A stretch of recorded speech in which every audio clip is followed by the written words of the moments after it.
The Dodgers try to find their chi in advance of Game 3. Namaste. We will make a half-assed attempt to explain Reggie Bush's lawsuit against USC, and the Kings may never advance out of the first round of the Stanley Cup playoffs, but at least they'll beat you up along the way. Hi, I'm James. This is your daily dose of sports and snark for the greatest sports city in the world, Los Angeles. This is the Faithful Angelenos Morning Report. It is October 8th, 2024. Big day in the Sanctum Sanctorum of LA sports. We added yet another new subscriber to the Angeleno Familia. Thank you for getting in on the ground floor. We'll do our best to keep you informed. And if you like being in the know about LA, clickety-clack the like button. Clickety-clack the subscribe button. There's a notification bell. Hit that. It'll let you know when we drop new content. Sharing's caring. Let people know we exist, and by all means comment. Now, before we go through the news and notes, a look at the scoreboard. There were no games involving LA teams yesterday. Meanwhile, today, the Dodgers are in Slime Diego at 6 o'clock. Game 3 of the National League Divisional Series, which is tied 1-1. It's going to be Walker Buehler versus Michael King. And with that said, let's go in a little bit more depth about the Dodgers, because I want to base a lot of this by repeating something that I brought up during yesterday's report. The first team to embrace sanity in this series should have a distinct advantage. After all of the silliness that went on in Game 2 between the Padres and the players and the Dodger players, between the Dodger fans and the Padre players, know this: baseball is not a game of passion. It is not for those who just immediately slide into a blind rage. It's one of focus. It's one of grace under pressure. You know, you may go into the stands and scream that, you want your players to just rip out the colon of the opponents and just start double dutching, right? That's for football. That's for hockey. Not when you're trying to hit a baseball. So today might be a good day for the Dodgers to light some incense. I find listening to Gregorian chant to be really soothing. The key word for the day, namaste. Because the Padres and their mouth-breathing fan base want the Dodgers to lose their composure. Can't stress that enough. While it is true that Dodger fans threw things at Padres players in Game 2, and it's also true that that's not cool, it is also true that there is no such thing as staying classy in Slime Diego, because Slime Diego fans have never been classy. Seriously, when I look for advice on how to be a better person, I go to the Bible. I don't go to the screenplay of some weak Will Ferrell movie for life guidance. There are clips that you can find of Padre fans throwing things at Dodger players in years past. So what happened in Game 2, while not cool, is not one-sided in the slightest. Moreover, Dave Roberts yesterday accused former Dodger and longtime arch-villain Manny Machado of intentionally throwing a baseball at him. It happened like this. It was in between innings. Darvish had completed his warm-up pitches, and the catcher, he starts the process of the infielders moving the ball to warm up. In the clip, Machado takes the ball and instead of lobbing it, just kind of fires it at the Dodger dugout. Said Roberts, quote, "I didn't notice it at the time. I did see the video, and it was unsettling. Obviously, I have a relationship with Manny from years past. There was intent behind it. It didn't almost hit me because there was a net, and that was very bothersome. If it was intended at me, it's pretty disrespectful, so I don't know his intent. I don't want to speak for him, but I did see the video. The ball was directed at me with something behind it," unquote. Now, I am no longer in sports writing. I do know some scribes who still cover Major League Baseball, and they all tell me Dodger players love Dave Roberts, right?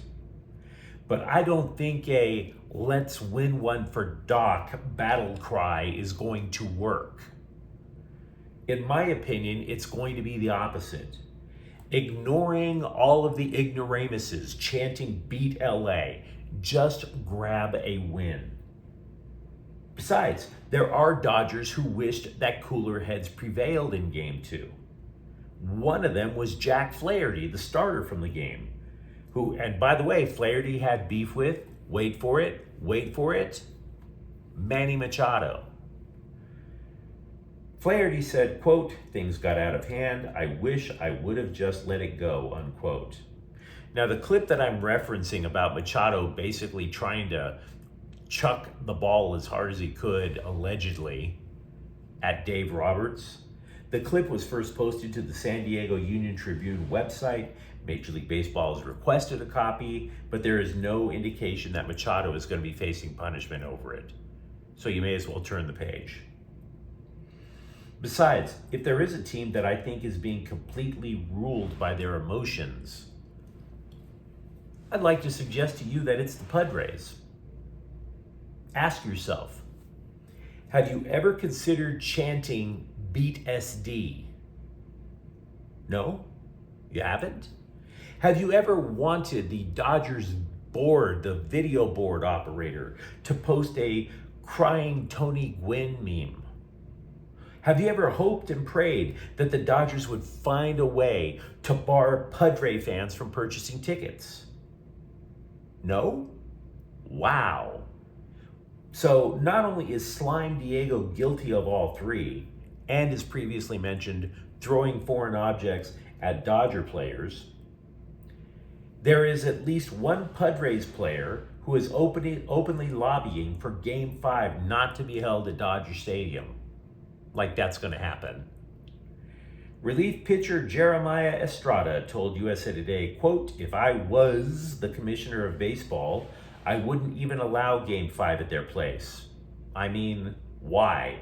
Why would you want to test that to happen again? That's hard to control people. Something's going to happen, unquote. Well, I mean, we could theoretically hold Game 5 at a high school where you could again learn English. It's if I were the commissioner of baseball, not if I was, but let's put that to the side. Tonight's starter for the Puds, Michael King, said that he wants to feed off all of the emotion and energy. Well, if that's your kink, dude, go for it. But that's a risky strategy. Meanwhile, in things that actually could matter for the Dodgers, Mookie Betts estimated that he took about, quote, 300 or 400, unquote, swings of batting practice Monday. He arrived at Petco Park, he swung in a cage, then the field, then live at-bats. Why? Well, because he too is aware that he is 0 for his last 22 playoff at-bats. He is aware that he has been stinking up the joint worse than a farting contest of the lactose intolerant. Quote, "There's no way to get away from it. The whole world knows. I know. I'm trying, man. That's all I can say," unquote. Roberts, for his part, said he has no intention of moving Betts from the second spot in the batting order. So, lots of Dodger stuff to talk about. USC has responded to Reggie Bush's lawsuit against the university, the Pac-12, and the NCAA by stating, quote, "We believe the lawsuit has no merit," unquote. The LA Daily News, for its part, found a legal expert that agrees Bush's lawsuit, which is this really complex claim for back pay, because today's athletes have NIL. The legal expert said it's a, quote, Hail Mary pass on his part, unquote. Now, according to the Daily News, USC and Bush were hugging out all the drama over Bush losing his Heisman Trophy due to an improper benefit scandal. You might recall that. Bush was even going to lead the Trojans out of the Coliseum tunnel earlier this year, but USC claimed that Bush wanted additional demands met, such as the school paying his legal fees for working to get his Heisman Trophy back. Now, Bush's legal team told the Scribe, quote, "The source is not accurate," unquote. As to whether Bush has a case, It is true, very much true, that USC profited from Bush's name, likeness, and image. There are estimates that suggested USC gained as much as $30 million from things such as jersey sales. But the case might be outside the statute of limitations. There is a settlement in another case involving NIL, but it goes back to athletes who were in college in 2016. Reggie Bush was at the tail end of his career then, his NFL career. So, if he wins his lawsuit, what's next? Does Troy Aikman try to get a piece? Right? Does Pat Hayden go back to the 1970s with his hand out for a check? Does O.J. Simpson come from beyond the grave and ask for money? I don't know. You tell me. As for today's Trojans team, one of the things that should just be extremely disturbing, where are the big plays, right? It's not just that Caleb Williams had this flair for the dramatic in the 2 years he played for the men of Troy. Lincoln Riley teams in Oklahoma were popping off the so-called big chunk plays, gains of at least 20 yards, all the time. Now this year, so far, USC only has 23 plays that have gone for more than 20 yards, which is 69th in the nation. Now at first blush, you want to blame the offensive line. The tackles have been getting a lot of grief for their play this year. But is that too simple of an explanation? At some point you have to ask, does Miller Moss check down too often? Which means you're getting little plays to go down the field instead of going for the home run. I don't know. I don't know. I mean, I do know that fans are going to start to look to backup quarterbacks as a messiah when the times get tough. But you should also wonder, the Trojans had massive turnover in the wide receiver room from last year to this. Do you remember that? Taj Washington gone. Brendan Rice with the Chargers now. Is it possible that the new wave of Trojans receivers simply aren't as skilled to get open, particularly deep? I've seen them drop passes on TV. I'm not saying I know the answer, but I'd be willing to hear you out in the comments thread. We are entering the 7th year of Rob Blake's era of misery as the Kings general manager. 7 years. It makes you wonder what mirror Rob Blake broke to deserve this length of bad fortune. It's almost like the evil queen in a Disney film. Feel free to double up on your meds if you're a hockey fan. I'm here to tell you, the Kings' despair is legit. So, anyway, the Kings finalized their roster on Monday. The NHL regular season kicks off tonight. The Kings, by the way, are going to open in Buffalo on Thursday. 3 players that LA put on waivers Monday were not taken by another team, so those guys were all put on the next Metrolink to Ontario. As for this year, I'm not sold on what they did in the offseason. I don't know many people who are. There is a legitimate fear that after getting bounced in the first round of the Stanley Cup playoffs for the last 3 years, that the Kings, who once had this great minor league system, this great talent pool, that Rob Blake squandered it all, and now the team is about as relevant to your life as a fax machine. Blake decided the Kings needed to be bigger, more physical, and I can't necessarily say that that's a bad idea. I've watched the Kings for years, both live and on TV. Do you ever notice the stats, shots, and all the other things? Have you ever noticed the Kings always would get out-hit? I did. They were always getting out-checked. So while it's definitely unfortunate that Arthur Kaliev suffered a broken clavicle in training camp, you have to ask yourself, how do you break your clavicle? I would assume it was from one of his teammates blasting him in practice. Yeah, I'd like to see the Kings win. But in lieu of hoisting the cup for a third time, I think I'd be cool with seeing Connor McDavid and Leon Draisaitl with a couple of bruises in Edmonton for a change. One of the things that should bother Kings fans in particular about the Blake regime, more than the fact that Edmonton, Colorado, and Vancouver have totally passed them by, is Blake wanted to rebuild the Kings through the middle. Yes, great centers that would make the team extremely difficult to play against, even if the wingers were a little iffy. That was the plan. It's one of the reasons why Blake went out of his way to sign Philip Deneau 3 years ago. It's an even bigger reason why Blake pushed in all the chips in an ill-fated trade for Pierre-Luc Dubois. Now, Deneau's obviously been solid, but Dubois was kind of like investing your retirement completely in Big Lot stock. So what do the Kings have left at center?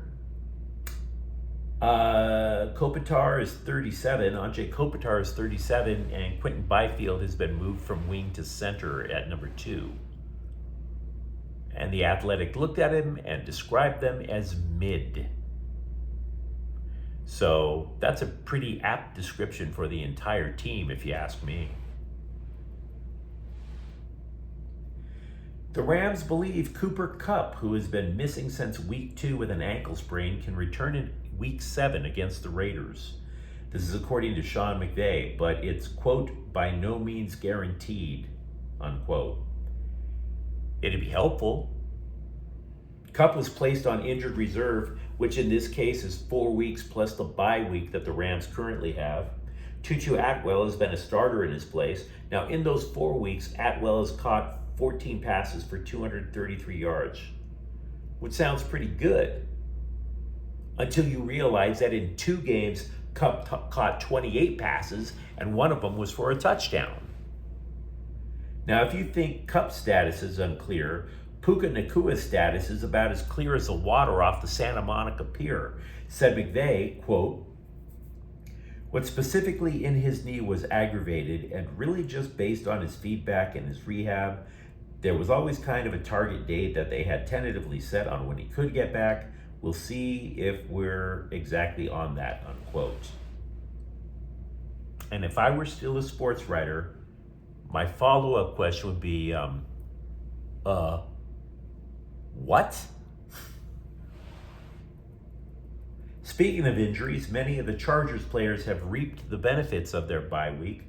Multiple news outlets reported that numerous injured players were back at practice on some level. Joe Alt, Junior Colson, they practiced as if everything was well. This is according to the LA Times.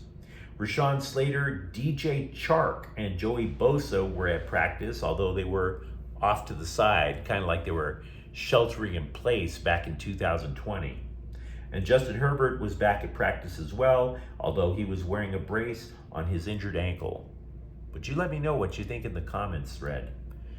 Talk to me about the importance of either, getting all riled up in San Diego, or just being focused if you're a Dodger. Do you think Reggie Bush should have a case against USC? And if you enjoyed the content, don't forget to subscribe to Faithful Angelenos. We're talking LA sports every single day here. Thank you for watching. I'm James. We'll be back tomorrow. Faithful Angelenos is a Kian Portel Queso production. Take care.